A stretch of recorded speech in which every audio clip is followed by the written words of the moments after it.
afternoon, everybody. Good to see you guys. My name is Phil. I'm one of the pastors here. So I want to thank and welcome Michael Zaremba. Where is Michael? There he is back there. So Michael has been the worship leader at the Morris Plains Vineyard for a couple of years. And so now he's with us. He's doing an internship with us. And so we are happy to have Michael and Grimaldi and Andrew and about, 25 or 30 kids are at the retreat, the regional retreat. And so Michael just did a great job stepping in. So good to have him. If everyone would please take out your connection card. It looks like this, and you'll find it in the pocket of the seat right in front of you. And if you could, I got a little feedback going on, so if you just play with my voice, just kind of trim it up there, that'd be great. And if you would give us, if you're a first-time guest, give us as much information as you're comfortable giving us. If you give us your address, we'll send you a card with a gift in it. If you give us your email address as well, we will send you a welcome email that will include a 5-question survey. We'd love to get your first impressions here at the Vineyard. That would help us out quite a bit. And then also on your way out, there is a welcome table that's behind this curtain here. And you can grab a welcome bag. There's good stuff in that bag. There's information about the wider Vineyard movement that we're a part of. There is information about the Connect and Grow track, which is an important class thing that we have that can help you connect with the church, begin growing in your faith. And there's also a nice North Jersey Vineyard coffee mug that is filled with candy. If you're a second-time guest, please designate that you're a second-time guest, and we'll send you another gift in the mail and a different survey, because we're really glad that you came back and worshiped with us again, that we did not scare you off after your first time with us. If you're a regular attender and a member, just write down your name. We've already got your information. We don't need you to put everything down, but we do ask that everybody fill out a card. On the back, give us a prayer request, anything going on that you want us to know about and be praying about. Stuff to sign up for. So Mother's Day is next weekend. We're excited about Mother's Day. We do family portraits. We're going to have flowers for all of the moms. We're going to honor the moms. We're going to pray for the moms. We're going to do family portraits. So for your whole family, or if it's just you, you can get a picture taken and send it to your mom, whatever you want to do. We're going to have 3 stations indoors, and then we're going to have one outside as well. And so plan on coming maybe a little bit early to the service that you attend. And you'll have the opportunity to get your picture taken, or you can get it taken after the service that you attend, and then we'll print it out, we'll frame it for you. You can come back next week, we'll send you a digital version of it. So think about who you want to invite to join you on this Mother's Day, because we always have just a special time of celebrating moms. And we're asking for a couple more volunteers, some people who can help us like sign people in and escort people to the different kind of studios where the pictures are going to be happening. So if you want to help us out with that next week at like one or all of the services, just say so on your connection card, okay? Let's take a moment and let's fill out our cards together.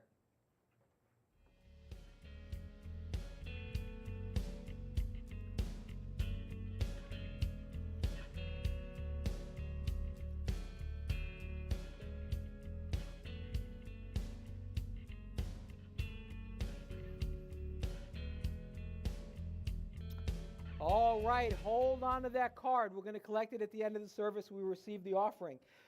So through all of the years that I have lived, I have accumulated a number of scars and wounds throughout the years.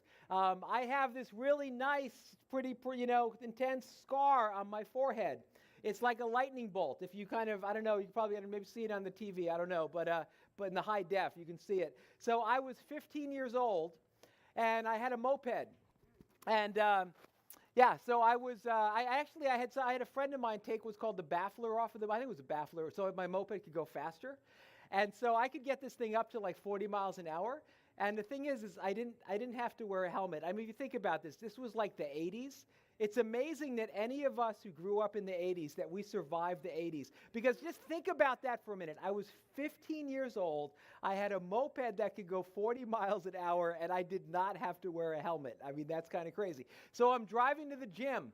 And so after school, I'm going to the gym. And so I'm going down this road. It's a little bit of a hill, so I'm going even faster than I normally could. And this woman did not see me, and so she's at the stop sign, and so she pulls out, and so I hit the front right side of the car, and I have a very vivid memory. As I flew over the hood of her car, I remember seeing her face. Like, she's just like this really sweet older woman. She was just like, oh, and I don't know if I waved or whatever. And I would have really been hurt, but fortunately my face broke my fall. and it took about 40 stitches to close up the gash in my forehead.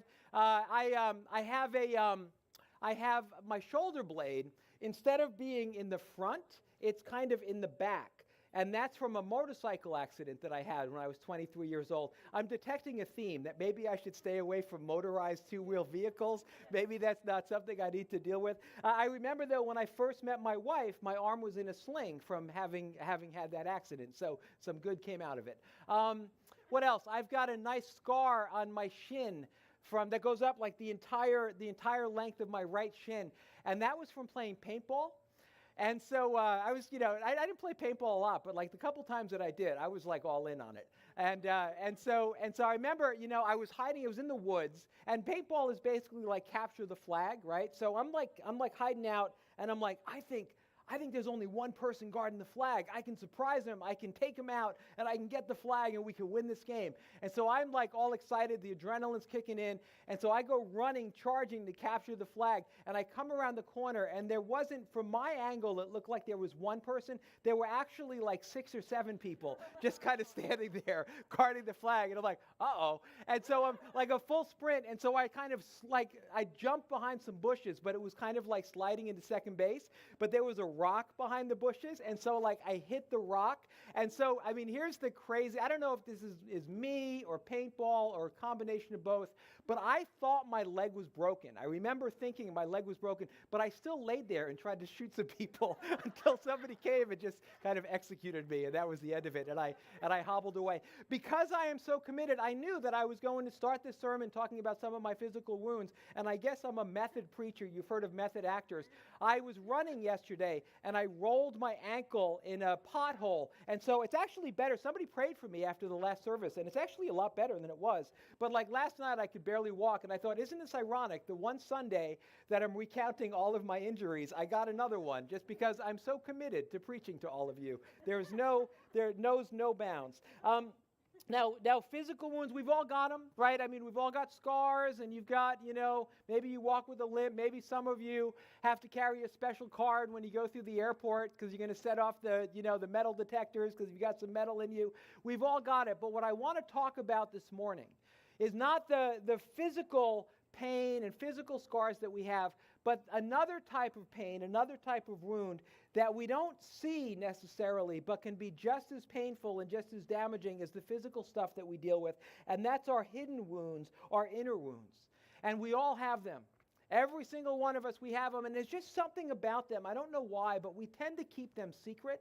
I think there's like some shame that's involved in them for some reason, that we don't talk about them. We keep them secret. We keep them kind of under wraps, and maybe that there was a lot of rejection that you experienced in your life, or people abandoned you. You just kind of had this feeling that people, they just left you and weren't there for you, or they betrayed you, or they made you feel insecure, or there was abuse and neglect that you went through in your life that has just kind of stayed with you. And there's so many, especially with abuse, there's so much. There's like this epidemic of abuse that's happening in our culture. I don't know why, but there are so many people who suffer physical, emotional, sexual abuse. And they just kind of, they work with us, they go to school with us, we deliver our lives, but they don't talk about it. They're carrying these deep inner wounds, these deep, painful things. And so where we get these inner wounds, where we get these inner healings, they come from everywhere. I mean, it's just the result of living in this broken, fallen world. And so they come from parents, they come from teachers, they come from bosses, they come from spouses, they come from children. They come from every conceivable source. And so what it says, we're going to look at 1 Peter chapter 4, verses 1 to 4. I skipped over 1 Peter chapter 3. We're doing this series called Breakthrough, where we're going through the book of 1 Peter, talking about ways that we can experience breakthrough in our life. And so I wanted to talk today about healing our hidden wounds. And so we'll circle back probably in June on some of the really actually good relationship stuff that's in 1 Peter chapter 3 about husbands and wives and employers and employees. But let's take a look at 1 Peter chapter 4, verses 1 to 4. And it says, "Therefore, since Christ suffered in his body, arm yourselves also with the same attitude, because whoever suffers in the body is done with sin. As a result, they do not live the rest of their earthly lives for evil human desires, but rather for the will of God. For you have spent enough time in the past doing what pagans choose to do, living in debauchery, lust, drunkenness, orgies, carousing, and detestable idolatry. They are surprised that you do not join them in their reckless wild living, and they heap abuse on you. So what this starts off saying, and actually the Bible says this a couple times, that there's something about in dealing with your pain, there's something healing, there's something powerful about recognizing that Jesus empathizes with your pain. Then the first thing that you need to understand, if you're going to be healed of your hidden wounds, your emotional wounds, you need to know that Jesus understands exactly what it is you're going through. You need to know that Jesus, that he's not some God who's far away, who's out there, who doesn't relate, who doesn't understand, who just sits in judgment. You need to know that Jesus loves you, Jesus gets it, Jesus understands. Because when you think about, what is it that produces these hidden wounds? There's all sorts of different applications, all sorts of different ways it can happen. But we experience it through a betrayal. So maybe you had a friend who was there for you, but then when you needed them, they turned on you for some reason. They forgot about you or they attacked you. Maybe there was a spouse who stood before God and friends and family and made vows, made commitments to you, but then they betrayed those vows. And so you know the pain of betrayal. Maybe you were falsely accused, through misunderstandings. There's this thing that happens when relationships break down where just all that gets put into the relationship is suspicion.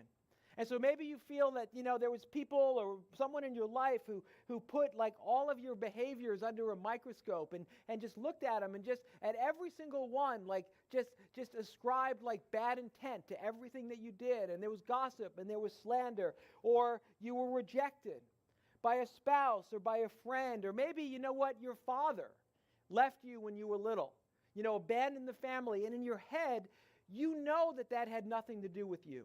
In your head, that you didn't do anything to cause that, but in your heart, the wound, you feel that maybe you're responsible. Maybe there was something wrong with you that made him leave, and there's a wound that's there. Abuse, emotional, physical, verbal, sexual, spiritual abuse, humiliation. Maybe you grew up in a family, and for whatever reason, you were always the butt of jokes. And so you would, when the jokes were being thrown around, you would laugh and be like, haha, but inside you'd be like, why me? Why are they always picking on me? Why am I always the one who's the butt of jokes? Or maybe you were victimized in junior high school, or at some point in your life, you were just humiliated, and the pain and the wound of that has stayed with you. I want to tell you this afternoon, Jesus understands exactly what you're going through. He knows exactly what you're going through. I mean, I don't have to recount your betrayal, that all of his disciples, not just Judas, they all betrayed him. I mean, in his moment of need, they couldn't even pray with him at night. They all ran for their lives and left Jesus alone to face the consequences. He experienced false accusations. As he's ministering to people, he's called a drunkard, and he's called someone who's, a sinner himself. The accusations that got him condemned to die were false accusations. He was falsely accused of things that he never said, things that he never did. There was rejection. We tend to think of Jesus as, multiplying the fish and the loaves and the crowd and Lazarus come forth. But the Bible says that he came into his own and his own didn't receive him. That he was a man of sorrows and acquainted with grief. That even there were times his own family, his mother and his brothers didn't understand what he was doing and rejected him. And so he knows rejection. He knows abuse. He knows humiliation. He knows all of it. And then, of course, there's the physical pain. The beating and the scourging and the cat of nine tails and the crown of thorns placed on his head and carrying the cross through the streets and the nails in his hands and in his feet, struggling for every breath. Do you ever wonder if Jesus just had to die in our place, why did he come 2,000 years ago? Why didn't he come now? If he just needed to die, he could just come and teach us for a little while and then die due to lethal injection. And that'd be a lot easier. But instead, what God did is God chose the time when human beings had come up with the most painful, degrading, dehumanizing way that we've ever thought up of killing another person. And he came at a time when that was the mode of capital punishment. And God did that. Jesus did that for us. He did that for you. So that when you go through pain, whether it's physical pain or emotional pain, when you go through it, that you know that Jesus looks to you and he says, I understand. I get it. I know what you're going through. Not in one of the ways that, like, you ever have like an obnoxious person who's like, oh, I get it, man. I know what you're going through. And you're like, you have no idea what I'm going through. That's just a platitude. It's not a platitude for Jesus. He knows what you're going through. He knows, it says in Hebrews 2:17-18, for this reason he had to be made like them, fully human in every way, in order that he might become a merciful and faithful high priest in service to God, that he might make atonement for the sins of his people. Jesus suffered so that he would be perfected as a merciful and perfect high priest. Because he himself suffered when he was tempted, he's able to help those who are being tempted. And then it goes on. You know, the Bible, it's not like originally written in a way where it's broken up in chapters and verses. That came later to help us like be able to turn to pages and find stuff. So it was just a letter. And so right after that, about Jesus being our faithful high priest, it says this in Hebrews 3:1. Therefore, holy brothers and sisters, who share in the heavenly calling, fix your thoughts on Jesus, whom we acknowledge as our apostle and our high priest. And so if you are suffering this morning, whatever it is, your hidden wound, I want you to know that Jesus loves you. Jesus is for you. So many of us, we think that God is distant, God is remote, God is not relevant. That could not be further from the truth. Jesus suffered. Jesus went through everything for the express purpose so that he could be there for you in your moment of need, in your time of need, to help you get through the hard thing that you're going through.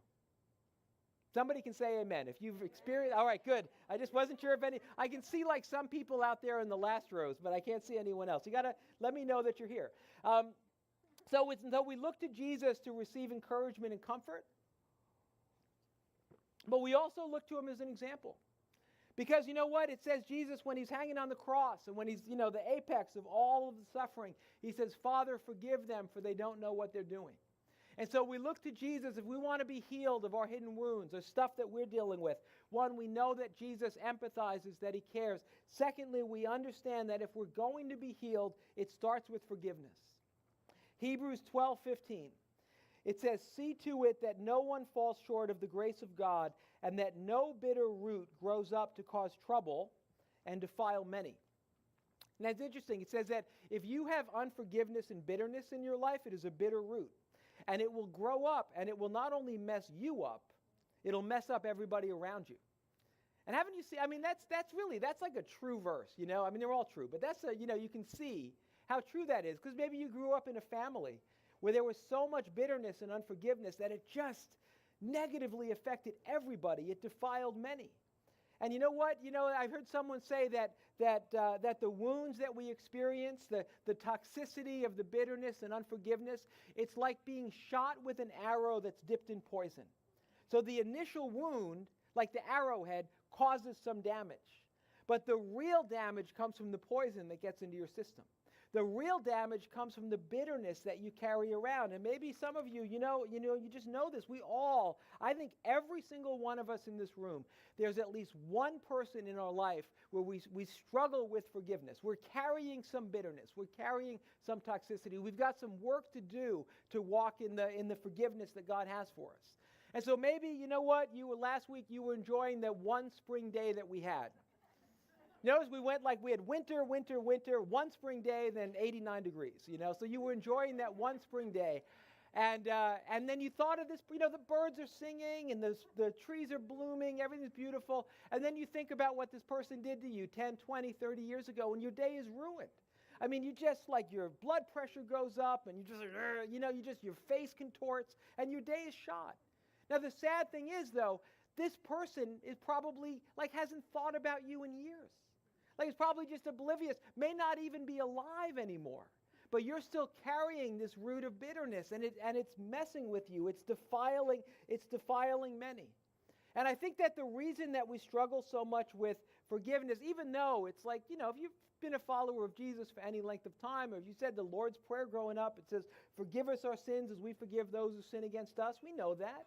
But it's hard for us to walk this out. And I think part of the reason it's hard for us to actually walk out the forgiveness that's all over the gospel is because we have some misunderstandings. We have some wrong ideas about forgiveness. Now, last night at the Saturday night service, I gave 4 wrong ideas we have about forgiveness. Now it's 2. But I've kind of but that's the nice thing about Saturday night is I can kind of work on the time a little bit here. But the first is this. We think forgiveness and reconciliation are the same thing. I've been a pastor for many, many, many, many years. I have tried to help walk a lot of people through challenges and difficulties of forgiveness. This is the biggest obstacle, is that we don't understand the nature of forgiveness. We think that forgiveness and reconciliation are the same thing. We don't understand that forgiveness is unilateral. Forgiveness is just between you and God. But reconciliation, having the relationship restored, that's bilateral. That takes the 2 of you. And so you can go just with you and God, whatever was done, whatever hurt you have, and you can forgive that person, but that doesn't mean that you have to be reconciled to them or that you should be reconciled to them. Romans 12:8 says, as much as it depends on you, be at peace with all men. So what does it look like? If somebody has hurt you, you can forgive them, but then what does reconciliation look like? It's like this 3-step process. The first is repentance. The first is that I've just seen people don't understand this part of it. Repentance means that you're going in one direction and you turn around and you go in the other direction. So if you're going to be reconciled to someone who's hurting you, let's just say very concretely, someone is like punching you in the head. You can't be reconciled to them until they stop punching you in the head. Right? I mean, if they're lying to you, you can't be reconciled to them while they're still lying. If they're stealing from you, you can't be reconciled while they're still stealing. You can forgive them, but your relationship can't be reconciled. The other part of it is that there needs to be some element of restitution. And if somebody stole from you, that's pretty easy. They stole $100, they give you back $100. But what about, it's not always that transactional. I think at a minimum, for there to be reconciliation, because God's heart is always for reconciliation, there needs to be some understanding of the hurt that they've caused you. It can't just be, all right, well, I'm sorry, but. And the emphasis is more on the but, but this is what you did to me. It's not I'm sorry, but. But it's like they come to understand that what they did really hurt you, really caused you pain, really caused you difficulty, and that there's a sorrow for that. I think that's part of restitution. And then if there's repentance and if there's restitution, then you can start the process of rebuilding of trust. But it's not the same thing. You can forgive someone, but that doesn't mean you even should be reconciled to them. The other misconception we have about forgiveness is that we think that forgiveness is based on feelings.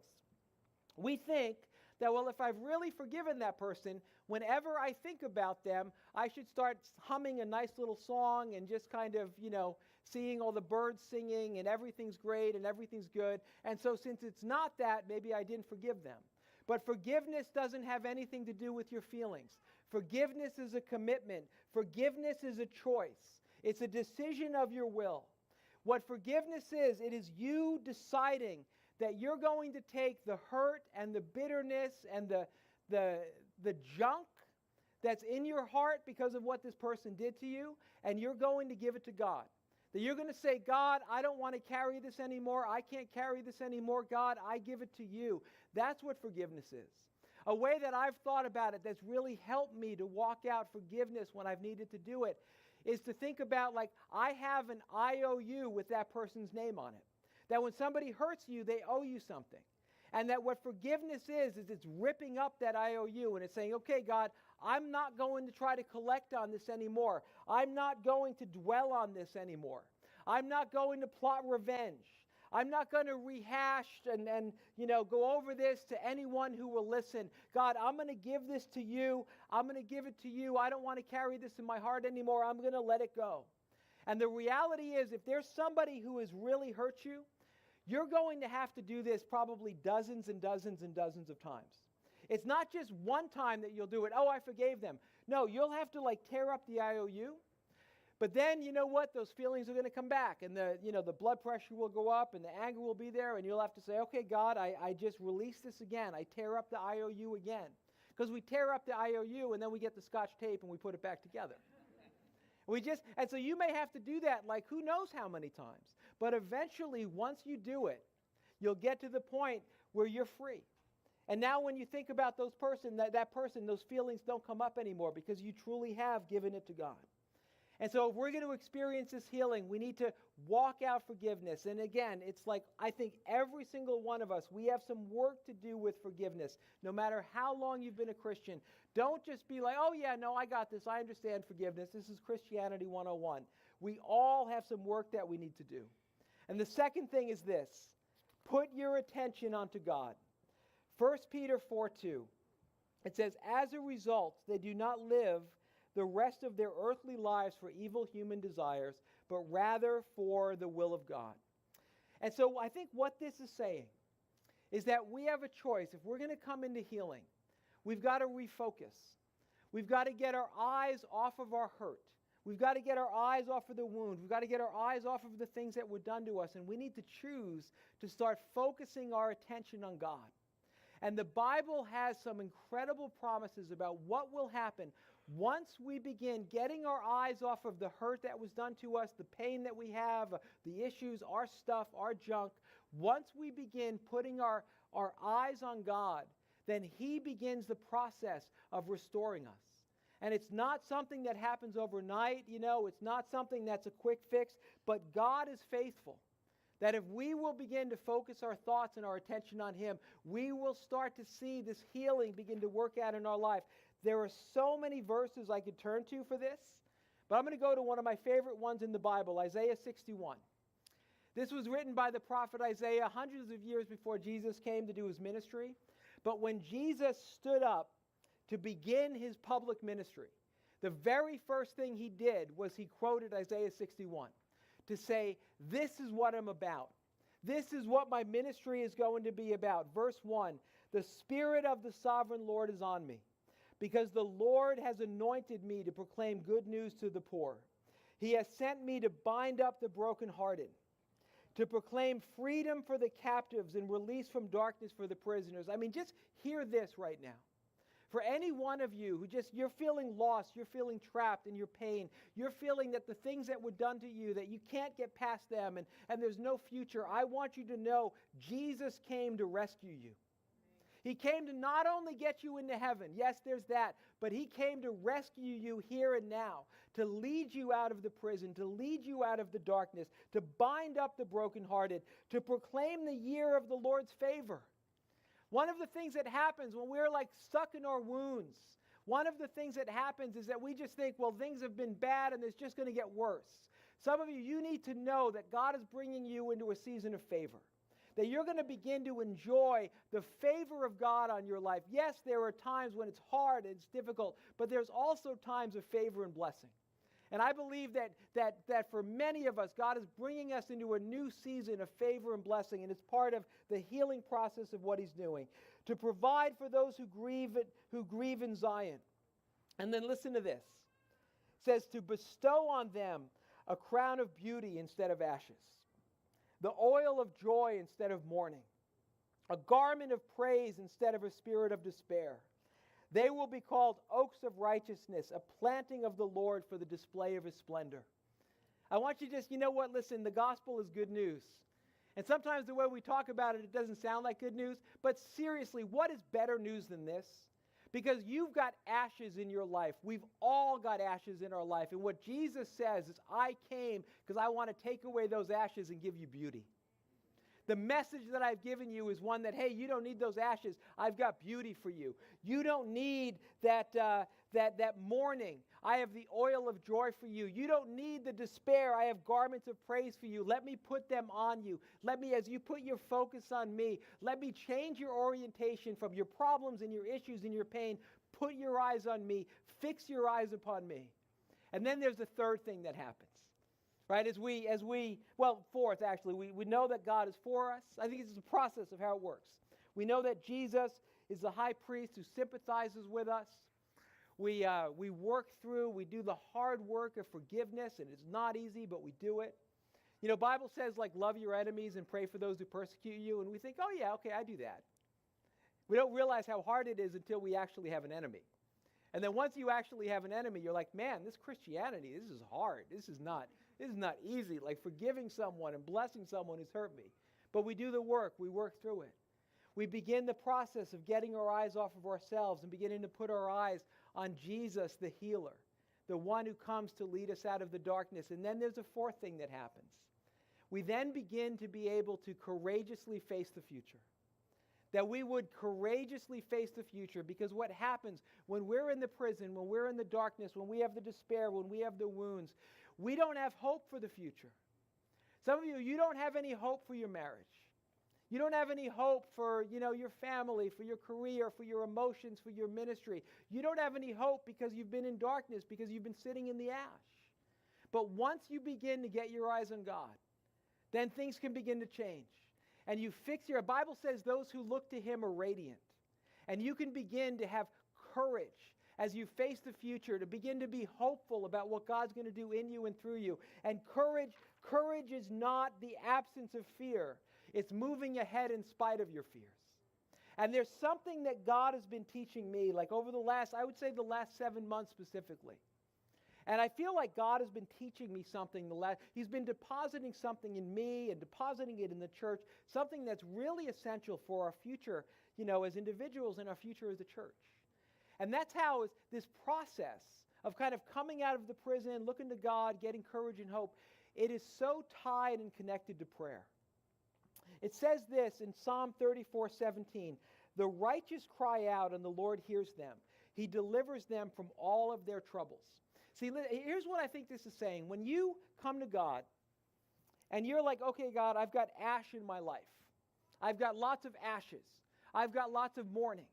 But I'm believing you for healing. I'm believing you for new things. I'm believing you for good things. You're praying for those things as an act of faith. If you don't have any hope, you're not going to pray. But if you have hope, if your eyes are on God and you're beginning to realize that the Spirit of the Lord is on him to deliver the brokenhearted, then you begin to put that hope into prayer. And so one of the ways that you know that your eyes are on God is that you're beginning to pray for the future that God is calling you into. You're beginning to pray and say, okay, God, here's all the ashes that are going on in my family, but I know you have something better for me, and I'm going to lay hold of that through prayer. Here are all the ashes that are going on in my struggle with addictions. But God, I know that you didn't die on the cross and you didn't come to rescue me, so I will wallow in my addictions. So God, I am praying for breakthrough. I am praying for your power to flow through my life. God, I believe that you called me to ministry. I believe there are things that you want to do in me and through me, but I'm not seeing fruitfulness. I'm not seeing effectiveness. But God, I'm going to lay hold of the hope that is within me. I'm going to lay hold of the hope that's in your word, because I believe that you have a future for me. I believe that there are incredible things you want to do in me and through me. And so I believe that, if your eyes are on God, you're beginning to pray differently. That's a sign. The fact that you're able to pray shows that you're putting your hope and your faith in him. And as I said, I've been kind of learning this, and I've been walking this out in a really personal way, because, for some of you know, most of you know, for our church, the last 4 years has been kind of rough. We had this long lawsuit that we had to get into this building, and we had to be paying the, mortgage and taxes on this building for 2.5 years while we couldn't use it, and the worries about the lawsuit and what's going to happen. And, the town strategy was to stretch it out for as long as it could, thinking that we would eventually run out of money. And that was a really good plan. That should have worked. That was kind of a foolproof plan. But God kept giving us what we needed little by little. So we went through all that. And then it was kind of like we got into the building, but then it seemed like the spiritual warfare shifted. And there were just some personal things that were going on, and family stuff that was going on, and just continuing some challenges in the church, and and just feeling the financial pressure of everything that we'd gone through. And I kind of got to this moment, I almost had this PTSD about the future. That I was kind of what's the other shoe that's going to drop? Or what is the other attack that's going to happen? And that's not me. I'm usually very, vision, optimism, okay, it's going to be good. And so God started doing this thing in me, and probably around November, I started to just every single day, I started to lay hold of the beauty that God wanted to bring into my life, and that God wanted to bring into this church, and that God wanted to bring into my family. In a way that, I've always prayed, but I was praying. Just wrestling and just holding on to it and praying for God's beauty and for his power to kick in, praying for our future, praying for more people to come to Jesus, praying to see more people get healed and restored, praying for more of God's presence in our midst, praying for financial provision. One of the things that I've prayed like every single day is 2 Corinthians 9:8, where it says, God is able to bless us abundantly. I don't have to look at my notes for this because I've been praying this every day for months. God is able to bless us abundantly so that in all things, at all times, having all that we need, we can abound in every good work. And so I was just like and there was like fervency. I felt like I was laying hold of something. I felt like I was really like coming against the spiritual attack and saying, enough, no more. This is not something that the enemy can continue to do to this church, to me, to my family, to all of us. No more. And then, I know some of you, God was like stirring up a similar thing. And so if you remember in January, we called it 7 days of prayer and fasting. We started the year with 7 days of prayer and fasting. And so every morning we'd have a prayer meeting here at 6 o'clock. To be honest, I thought it would just be me and maybe one other person. But there'd be like 20, 25 people here every single morning at 6 o'clock. And we would pray and people were fasting. And things began to turn around. Things began to change. Things began to turn around. I saw that, that we had a really good winter, a really good spring kind of leading up to Easter in so many ways. We saw more people come to faith than ever before. We saw healings. We saw God moving and working. One of the things that I've just become aware of, and just kind of wrapping this up here quick, one of the things, we haven't, with all the financial challenges that we've had and all the money that we've lost with the lawsuit in the building and all of that, we haven't been able to do construction. We still have this, what I call the speakeasy door when you come in. It's not the double door with the ramps. We haven't done the new bathrooms and the children's wing, all the stuff that we're going to do. But you know what we have done? Just kind of like surprisingly, it's kind of snuck up on us. We have put, in the last couple of years, $750,000 of equity into this building. I mean, that, like I said, we paid $3 million for this building. We're kind of doing the numbers. So I was like, wait, so we've paid, even though it's a 20-year mortgage, in just a couple of years, we've paid 25% of what we owe in the midst of all of the financial pressures and difficulties that we've been facing. And so now what that means, and you'll hear more about this as we go, and I'll have a members meeting in a few weeks, and we'll talk more about it. But we're in a place now, because of the equity that we have, we're in a place where we can start talking with some banks and start talking with some other agencies that help churches to maybe refinance and not only get a lower mortgage, but also be able to have the money that we need to do for the construction. I mean, we're in a good place to do some stuff.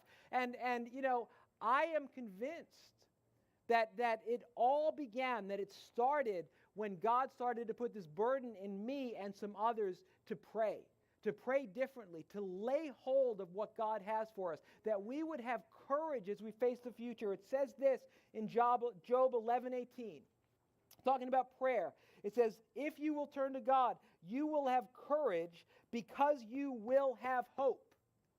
You will have courage because you will have hope. You will be protected and will rest in safety. And I have hope. I have hope for what He's done, what He's going to continue to do. Not only in us as a church, but also in us as individuals. And you know what? Like seven days of prayer and fasting, that's all well and good. But we're going to do at the end of the summer, as we're getting ready to come into the fall and everything that God is going to do, we're not going to do 7 days of prayer and fasting. We're going to do 21 days of prayer and fasting. And then we're going to start the new year, not with 7 days of prayer, and again, another 21 days of prayer and fasting. Because I have just seen this is how it works. Listen, God wants to bring you out of prison. God wants to be strong and mighty and just demonstrate His power and His goodness in your life. And you're going to fix your eyes on Him. You're going to see Him. And what's going to happen is that you're going to start praying in a different way. That what shows that you're coming, that Jesus is leading, the fact that Jesus is leading you out of your prison into healing is going to be manifested and revealed in how you pray. And your prayers are going to change before your circumstances change. That's the way that I think it works. And so I want to encourage you to start thinking about the ash that's in your life. Start thinking about the despair. Start thinking about the mourning. Start thinking about the brokenness. And then just kind of, instead of focusing on that, focus your eyes on Jesus. And begin to believe Him for a new season. Begin to believe Him for the healing and the favor and the binding up of the brokenhearted and the beauty for ashes. And begin praying, laying hold. I mean, I've been at this point where, like, I've been praying every single day in this, like, intense way, to the point now where if I don't pray, I feel like, well, this was a wasted day. I mean, what did I do today? Because God will put that burden in you. And then you've got to kind of walk it out through prayer. And then I think what you'll discover through all this is, like it says in Joshua, as the Israelites are coming into the promised land. And Joshua stood up and he addressed the people. He said, "Be strong and courageous. Do not be afraid. Do not be discouraged. For the Lord your God will be with you wherever you go." And that's what I want to say. Listen, I'm not saying this is an easy process. I'm not saying it's going to happen overnight. But what I am saying, though, is that God's word is faithful. God's word is true. And we can stand on it. And whatever it is, wherever your hidden pain is, your hidden wounds, just, think this through. That you would know that Jesus is for you, that he's with you. That you have a high priest who sympathizes with you. He's not some irrelevant God who's a million miles away. He's right there. That you would do the hard work of forgiveness, that you would work it through. That you would get your eyes off of your pain and put your eyes on Jesus, and then begin to live your life with a courage and a hope for your future that's going to be borne out in the way that you pray. And we will begin to move towards all the good things that God has for us. And we will be able to be strong and courageous because we will know that we know that we know that our God is always with us. Let's pray. Lord, I thank you, God, for your love and your goodness to us. I thank you, God, for how faithful you've been, Lord, just how wonderful you are. And God, I pray for every person right now, God, you know their despair. You know the ashes, Lord, that are over their life. God, you know the wounds and the hurts that have been done to them. And Lord, I pray that we would just be able to look to you right now. That those who look to you are radiant, God, that we would look to you. And God, I pray that you would give us a new courage for our future. A new courage and a new hope for who you are and what that means, Lord, especially to our wounds and our pain. And so, God, I just bless everyone here, God. I bless them with your favor. I bless them with your mercy. I bless them with your grace and your strength. And Lord, I pray that hope would just flow into this place. You are the God of hope, and I pray that hope would flow as we look to you. And God, just begin to birth some new prayers in us, God. That this hope would manifest itself in just a different way that we're praying for our lives and for our family and for everything, God. We thank you, Lord, that with you we can always know that the best days lie ahead of us. And we fix our eyes on you in Jesus' name. Amen. Let's have the ushers come up.